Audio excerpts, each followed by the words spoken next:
We provide you the platform to turn your dreams into reality. Give wings to your aspirations with KR Mangalam University. Digital युग में UPI ने हमारे जीवन को पहले से कहीं ज्यादा आसान बना दिया है। अब ना तो लंबी लाइन में लगने की जरूरत है और ना ही कैश लेकर चलने की। कुछ ही सेकंड में हम किसी को भी पैसे भेज सकते हैं या उनसे ले सकते हैं। मोबाइल ऐप की मदद से बैंकिंग इतनी सहज हो चुकी है कि अब लोग छोटे से छोटे लेन देन के लिए भी यूपीआई का इस्तेमाल करने लगे हैं।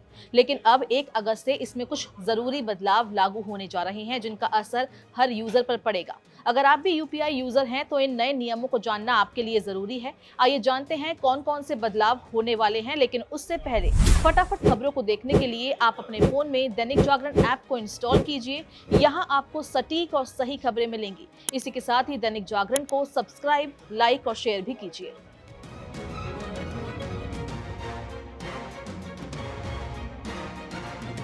अब तक आप दिन में कितनी बार भी अपने बैंक अकाउंट का बैलेंस चेक कर सकते थे, लेकिन अब इसमें एक सीमा तय की गई है। 1 अगस्त से एक दिन में केवल 50 बार ही आप बैलेंस चेक कर पाएंगे। इस नियम का उद्देश्य सर्वर पर अत्यधिक लोड को कम करना है ताकि जरूरी ट्रांजैक्शन में कोई रुकावट ना आए।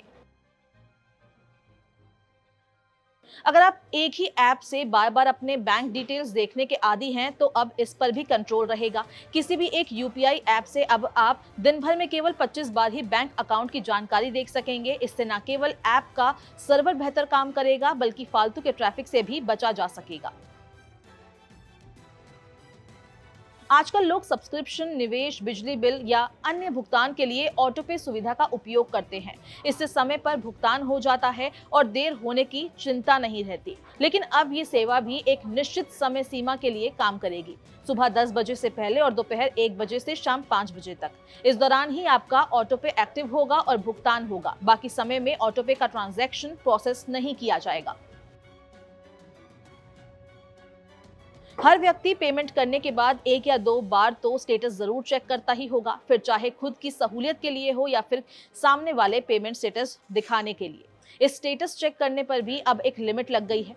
आप एक दिन में पेमेंट स्टेटस 3 बार ही देख पाएंगे। इनमें कम से कम 90 सेकंड का गैप होना अनिवार्य है। अब चार्जबैक मांगने की सुविधा पर भी नियंत्रण किया गया है। अगर आपको कोई पेमेंट गलती से हो गया हो या आप उसे रिवर्स करना चाहते हैं तो अब इसकी एक सीमा होगी। 1 महीने में अधिकतम 10 बार ही आप रिवर्सल के लिए रिक्वेस्ट कर सकते हैं। एक ही व्यक्ति या संस्था के लिए आप 5 बार से अधिक रिक्वेस्ट नहीं कर पाएंगे।